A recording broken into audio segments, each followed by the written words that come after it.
Cette histoire macabre et choquante est liée à une série d'événements troublants survenus en novembre 2007.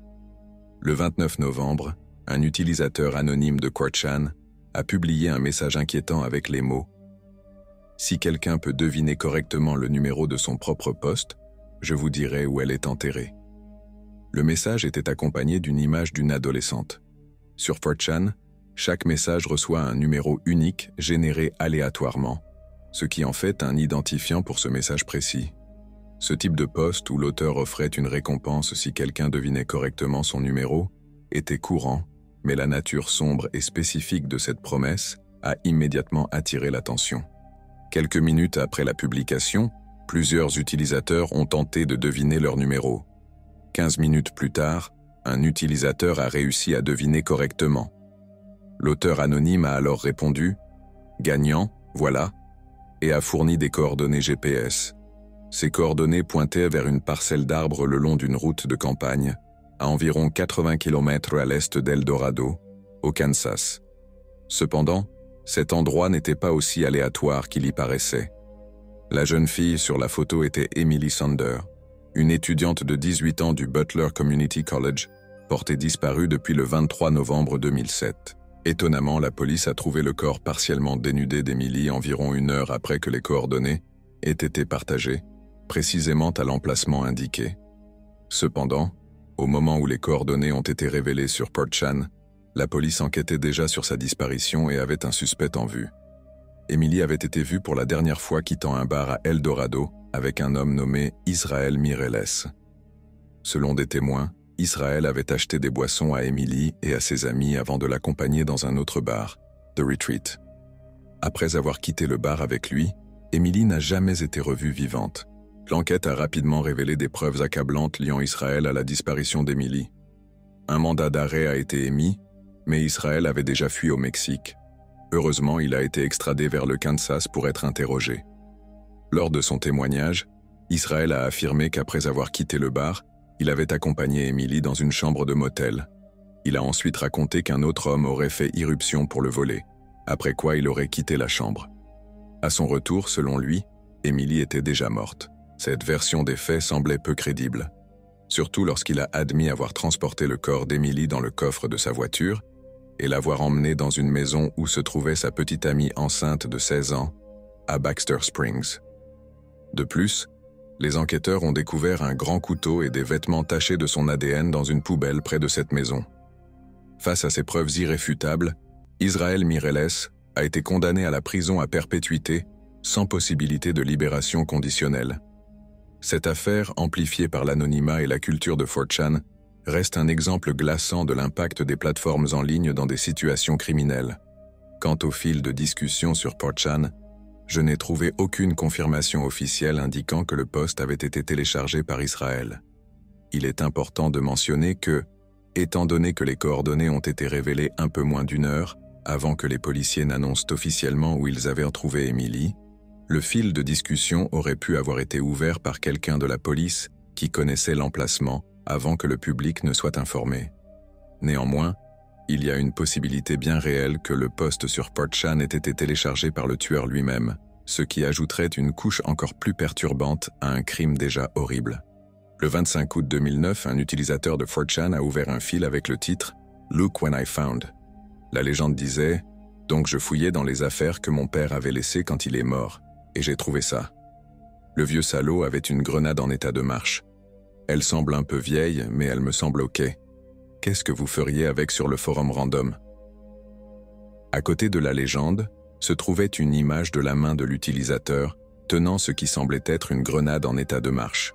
Pendant les 15 minutes suivantes, le fil a été inondé de commentaires en tout genre de la part d'utilisateurs du monde entier, certains affirmant que la grenade était fausse et demandant à l'uploader de prouver qu'elle était faite de métal réel et n'était pas simplement une imitation en plastique.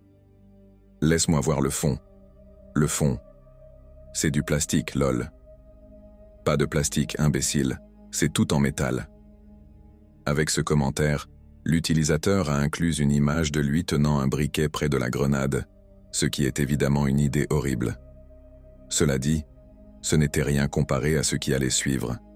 De manière troublante, Certains autres commentateurs ont encouragé l'utilisateur à jeter la grenade dans les toilettes, en disant des choses comme « jette-la dans les toilettes »,« ne tire pas la chasse »,« attends la fontaine épique ». On pourrait penser que l'utilisateur aurait pu interpréter ce commentaire comme une blague, mais quelques minutes plus tard, il a posté une autre image, cette fois-ci montrant sa main tenant la grenade en état de marche au-dessus des toilettes, avec la légende « devrais-je ?» C'est là que l'histoire devient vraiment perturbante. Après avoir posté cette image, l'utilisateur est soudainement devenu silencieux. Dans les minutes qui ont suivi, d'autres commentateurs ont demandé ce qu'il avait fait de la grenade, mais il n'y a pas eu de réponse de sa part.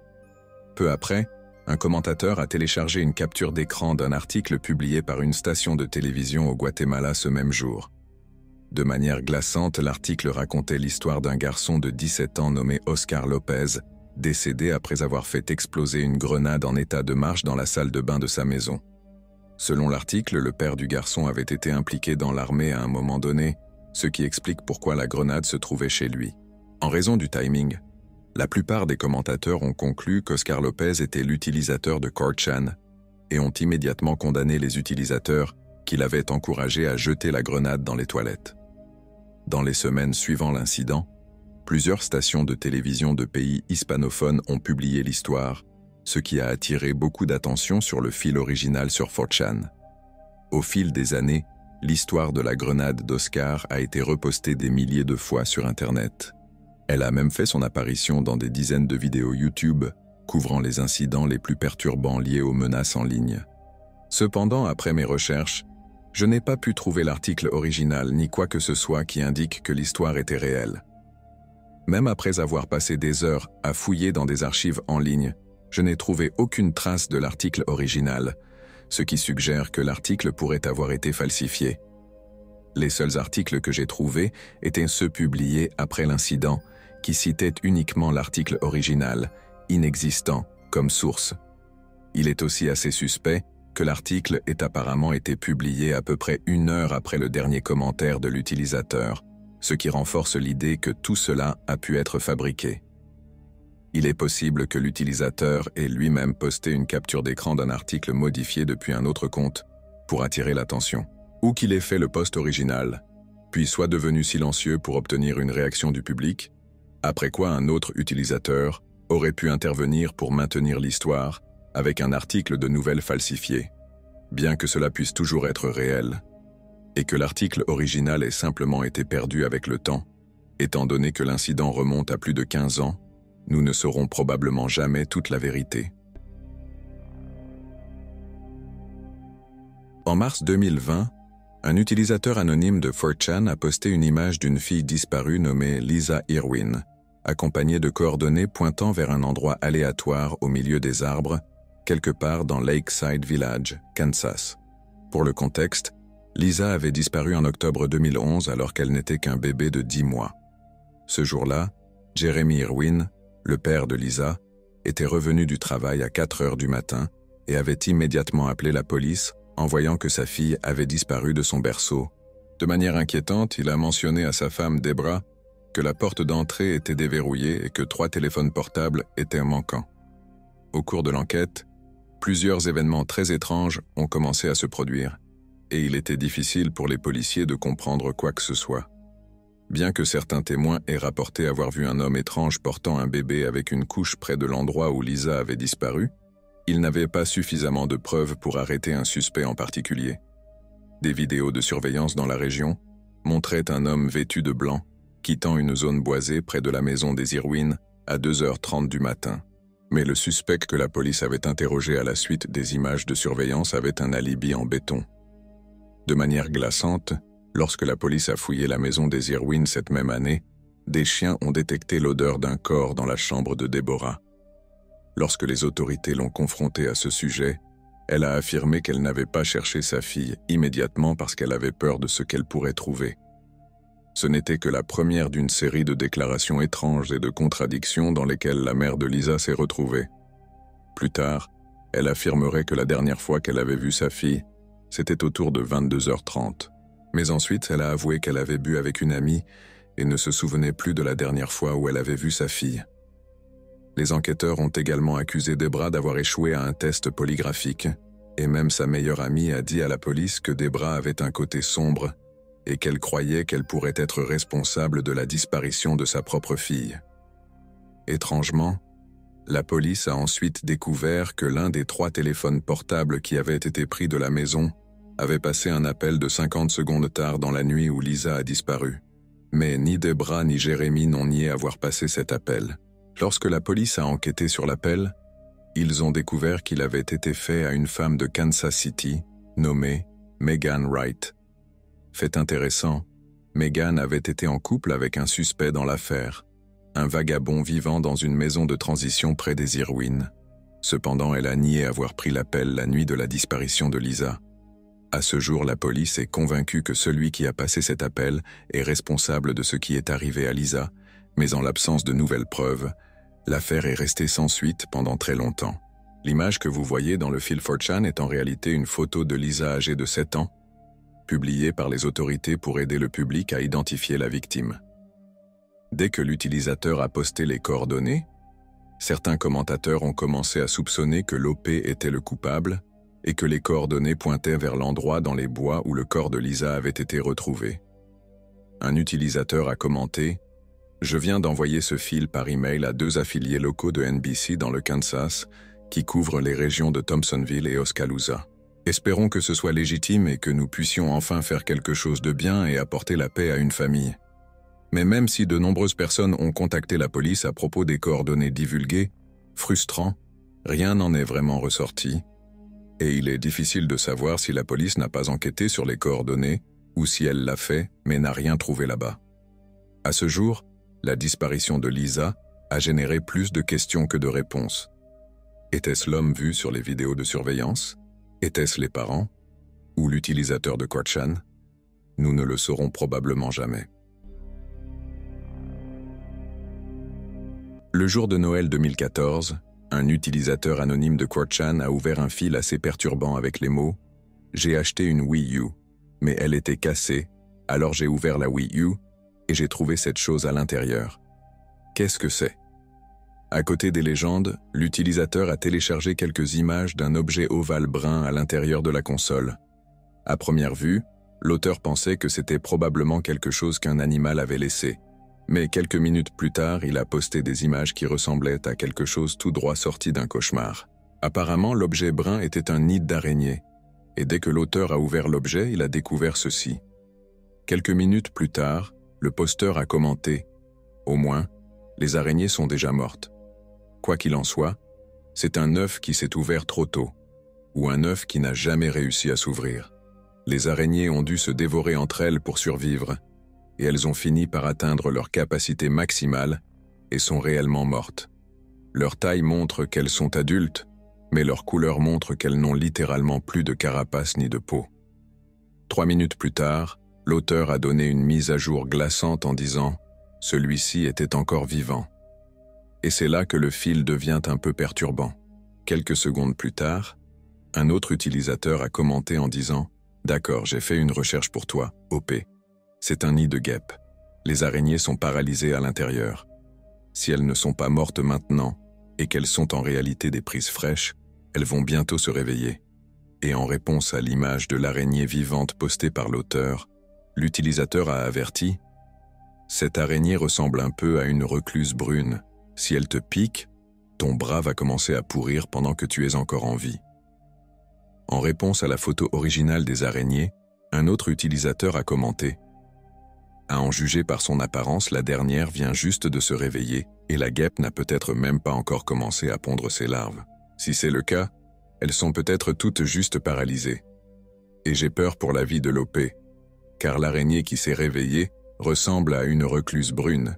Et si c'est vraiment le cas, l'OP a un nid de guêpes plein de recluses brunes. Il va vivre un sacré cauchemar. » Au cours des minutes suivantes, des dizaines d'autres utilisateurs ont sauté dans la discussion pour avertir l'OP de ne pas provoquer les araignées sous aucun prétexte. Heureusement, peu de temps après, l'OP a posté une mise à jour finale disant « C'est l'OP. Elles n'étaient pas mortes et elles ont commencé à bouger.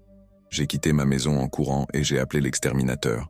Je poste depuis mon téléphone portable. » C'est assez perturbant de penser qu'un nid d'araignée venimeuse pourrait grandir à l'intérieur de l'une de vos consoles sans que vous le sachiez.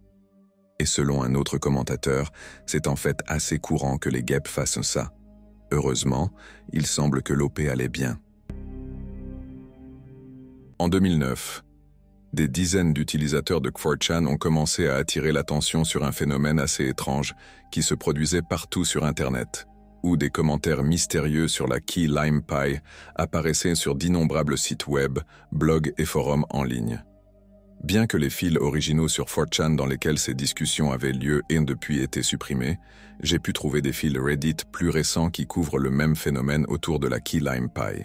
En 2016, un utilisateur de Reddit, KeyLimeWTF, a publié un long message sur son enquête concernant ce mystère étrange et presque absurde, et cela disait « Donc, je vais juste balancer ça ici, car je n'ai trouvé personne qui ait enquêté ou discuté de ce mystère super bizarre, presque incompréhensible. » Pour commencer, je lisais un article dans le journal universitaire local. En fait, c'était l'article le plus lu sur le site. Il y avait 3 commentaires sur l'article lui-même, et l'un d'eux semblait totalement étrange. Il y a un nombre absurde de références à des noms de la pop culture ainsi que quelques noms politiques. Mais le sujet de chaque ligne se rapporte, plus souvent qu'autrement, à ces choses. Madame Anita Palaez, Captain Cushy Palaez, Key Lime Pie, un restaurant Cushy, la Caroline du Nord près du domaine Biltmore, Key West en Floride. Et chaque publication n'est pas exactement la même, mais certaines le sont. Certaines font référence à des icônes bizarres de la pop culture, tandis que d'autres semblent juste être des recettes de tartes absurdes et hors de propos. Le plus ancien message que nous avons trouvé date de 2009, et le plus récent était une horrible histoire de TMZ. Super étrange. Mais si vous deviez googler ou rechercher ces noms associés à la Key Lime Pie, ce que vous découvririez, c'est que cela a été posté partout sur des sites médiatiques américains. Quelques éléments que nous avons découverts en descendant dans ce trou de lapin. Le Cushy's Key West Bar and Grill a existé d'une manière ou d'une autre. Il est répertorié sur des sites de restaurants locaux et sur Google Maps, mais il n'y a vraiment aucune information sur ce que c'était exactement. La majorité des messages que nous avons trouvés ont été faits par un Jake Carson, un nom fictif, ou par des célébrités ou des figures politiques. Rien n'a vraiment de sens, mais tout est lié. De plus, qui irait à ce point de complication pour quelque chose d'aussi ridicule qu'une tarte au citron vert pour un restaurant qui n'est pas réel? J'ai trouvé que pratiquement tout ce que l'OP, l'auteur original, mentionnait dans son message était parfaitement vrai. Il y a en effet des milliers et des milliers de commentaires et d'avis étranges sur les tartes au citron vert de Captain Cushy sur d'innombrables sites web aléatoires. Ce phénomène devient encore plus étrange lorsqu'on découvre que beaucoup de ces commentaires apparaissent sur des sites n'ayant absolument aucun lien avec les tartes au citron vert. Par exemple, un commentaire extrêmement long et inapproprié a été posté sur un site commémoratif dédié à une femme de San José décédée à 74 ans. On retrouve également ces messages dans des articles ou blogs au contenu suggestif, comme un article portant sur une émission de rencontre. L'un de ces commentaires disait « Captain Cushy Palaez de Cushy. Toutes les femmes sont folles de lui et de ses célèbres cheeseburgers et tartes au citron vert. » Bien que ces commentaires soient indéniablement étranges, ils ne représentent qu'une infime partie des milliers d'autres publiés par des comptes fictifs à travers le web. Ce qui est frappant, c'est que ces messages semblent suivre un certain schéma. Les mots sont souvent écrits avec des majuscules, là où il n'y en aurait pas besoin, et le commentaire se termine toujours par 3 points suivis d'un faux nom. Ces messages apparaissent aussi sur des publications Facebook aléatoires. Au fil des années, certains internautes ont contacté ces comptes Facebook, obtenant des réponses pour le moins troublantes, comme en témoigne un fil Reddit de 2016. Un utilisateur a envoyé un message à Kuchipalaya, demandant quand le monde connaîtrait l'identité du mystérieux Captain Cushy. Contre toute attente, il a reçu une réponse un mois plus tard, disant « Il n'y a rien de mieux qu'une tarte au citron vert naturel faite maison ». La réponse continuait avec des propos confus sur les tartes au citron vert. Après quelques échanges, l'utilisateur a demandé l'adresse du fameux restaurant. Voici la réponse qu'il a obtenue. « Ferme les yeux. Écoute la radio. Entends-tu ma voix? Peux-tu entendre les cris de ton âme? Laisse-moi choisir. Ma voix qui prédit l'avenir ou ta quête tourmentée. Que choisis-tu? Tu peux choisir ta vie ton futur. Aussi intelligent que tu sois, tu as peut-être déjà découvert que le drame radiophonique d'il y a 75 ans disait la vérité. Ce genre de réponse cryptique ne fait qu'approfondir le mystère, laissant les internautes perplexes quant à l'objectif ou à la signification de ces commentaires. Ce phénomène autour de la Key Lime Pie devient encore plus troublant lorsqu'on découvre à quel point il semble ciblé et étrange. Un utilisateur de Reddit a rapporté avoir contacté l'un des comptes associés à ces commentaires pour recevoir une réponse paranoïaque. Ils sont sur notre planète et observent tout. Ne faites confiance à personne, pas même à la police, car elle est déjà contrôlée par eux. Ce qui est encore plus inquiétant, c'est que ce message était écrit en suédois, la langue maternelle de l'utilisateur Reddit, alors qu'il n'y avait rien dans son profil indiquant qu'il parlait cette langue. Cela suggère que Captain Coochie, ou quelqu'un derrière ses comptes, aurait pu traquer cet utilisateur. Des incidents similaires ont été rapportés à plusieurs reprises. Des internautes ayant contacté ces comptes recevaient souvent des réponses contenant des informations personnelles sur leur vie, sans qu'il soit possible de comprendre comment les gens de la Key Lime Pie les avaient obtenus. En fouillant davantage, quelques faits ont été confirmés. Selon le post initial de Key Lime WTF, Coochie's Key West Bar and Grill était un véritable restaurant situé à Asheville, en Caroline du Nord. Les propriétaires étaient Oswald C. Palaez, alias Coochie, et sa femme Anita Palaez. Cependant, bien que la plupart des commentaires et critiques étranges parlent de tartes au citron vert, le restaurant était en réalité connu pour ses burgers. Cela rend encore plus incompréhensible la connexion entre ce restaurant et cette campagne de 15 ans, visant à inonder Internet de critiques étranges sur leurs tartes. Face à ce mystère, de nombreuses théories ont émergé. La première suggère que tous ces commentaires proviendraient d'une seule personne. Bien que techniquement possible, le volume colossal de publications, les multiples comptes et les différentes langues impliquées rendent cela peu crédible. Une autre hypothèse est que ces commentaires pourraient être générés par un bot. Le style répétitif des messages rend cette théorie plausible, mais il serait difficile pour un bot de contourner les mesures anti-bot mises en place par des plateformes comme Google au fil des années. De plus, créer et maintenir un tel bot nécessiterait énormément de ressources pour un objectif qui reste obscur. En l'absence d'explications solides, certaines théories plus inquiétantes ont émergé. L'une des plus populaires est que ces commentaires serviraient de code pour une forme de communication clandestine, potentiellement utilisée par une secte ou une organisation secrète. Cela expliquerait les références aléatoires à la culture pop, les textes incompréhensibles et les majuscules inappropriées. D'autres pensent que Coochie's Key West Bar and Grill aurait pu servir de couverture à des activités illégales, comme le blanchiment d'argent. Un utilisateur de Reddit a partagé son expérience en 2017. « J'ai grandi à Ardennes et je passais devant ce restaurant presque tous les jours, mais je n'ai jamais vu plus d'une voiture garée devant. Quand j'ai eu 20 ans, j'ai supposé qu'il s'agissait d'une opération de blanchiment d'argent ou quelque chose du genre. Un ami y a mangé une fois, il y a de nombreuses années. Si je me souviens bien, c'était vide et la nourriture était banale. Avec autant de zones d'ombre, ce mystère pourrait faire l'objet d'une série documentaire entière, sans pour autant révéler tous ses secrets. À ce jour, personne ne sait vraiment d'où viennent ces commentaires, qui les publie, pourquoi ou combien de personnes sont impliquées. Et étant donné la profondeur de cette énigme, il est probable que la réponse reste hors de portée pendant encore longtemps. Comme vous le savez probablement, l'une des fonctionnalités les plus populaires de 4chan était qu'elle permettait à ses utilisateurs de rester complètement anonymes, ce qui faisait partie de la culture du forum. Pourtant, certains utilisateurs choisissaient d'avoir un nom d'utilisateur pour donner plus de poids à leurs paroles et engager des interactions sociales authentiques avec les autres. C'était le cas de l'utilisateur UTV, qui était très actif sur le forum sportif de 4chan à l'époque. D'après ses publications, UTV était un Anglais qui suivait la Premier League, fan de l'attaquant d'Aston Villa, Christian Benteke, et détestait Manchester City. La plupart de ses interactions sur les forums où il participait étaient à peu près ce à quoi on pourrait s'attendre d'un fan de sport légèrement agressif sur un forum en ligne.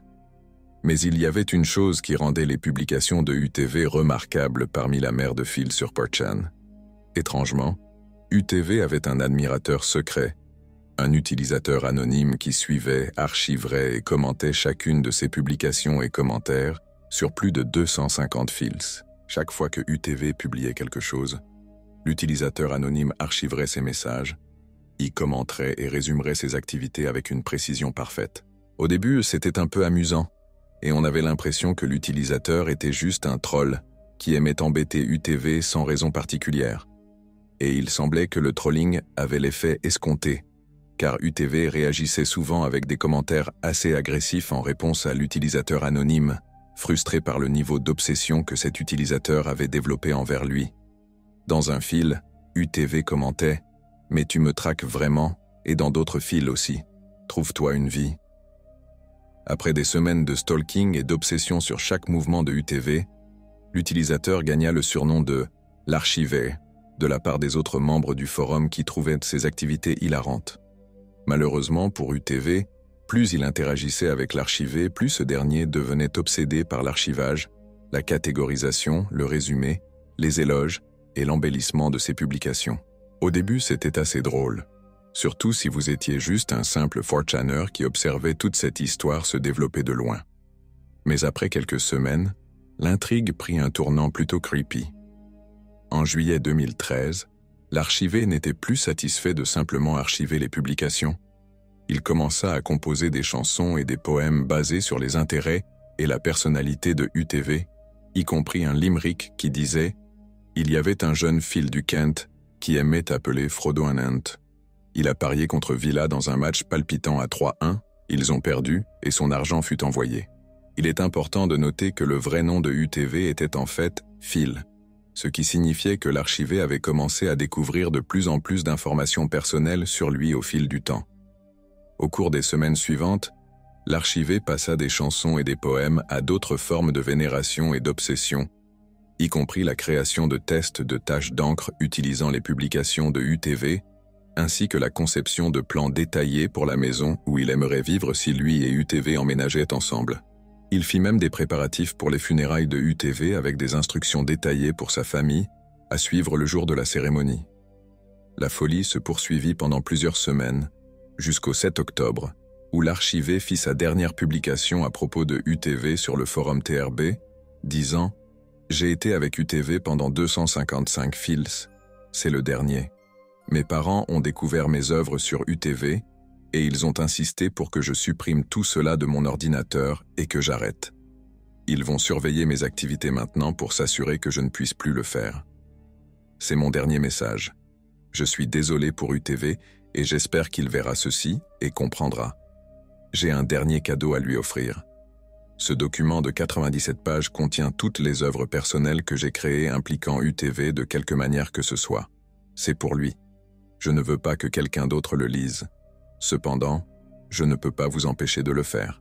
Comme l'ensemble de l'Internet le découvrit bientôt, l'archivé ne mentait pas à propos du document. Il avait littéralement compilé un PDF de près de 100 pages avec tout ce qu'il avait écrit et conçu au cours de près de 5 mois d'obsession folle sur un inconnu sur 4chan. Le fil Marillion, comme l'archivé avait intitulé le document, contenait des informations détaillées sur les publications de Phil, ses intérêts et ses interactions avec l'archivé. Sur la première page, une explication pour le document disait « Pourquoi je fais ça ? Parce que UTV était ma passion, mon passe-temps et ma vie sociale. Je l'aime et j'aime archiver ses publications. Archiver ses publications, ce n'est pas assez. Ce sont mon pain et mon beurre, mais ceci est le sel et le poivre sur ce sandwich qui le pimente. » Le reste du document de 97 pages était aussi fou que vous vous y attendiez d'un type qui passait toutes ses heures éveillé à traquer un autre type sur 4chan. Il contenait des histoires détaillées et des fantasmes impliquant l'archivé et UTV. Un plan détaillé pour amener UTV à l'aimer davantage. Des photos d'inventions et de gadgets que l'archivé avait conçus à l'aide de morceaux des publications de UTV. Un plan incroyablement sombre et minutieusement préparé pour enlever UTV et le retenir en otage pour 40 millions de livres. Et encore tellement d'autres choses que vous ne pouvez même pas imaginer.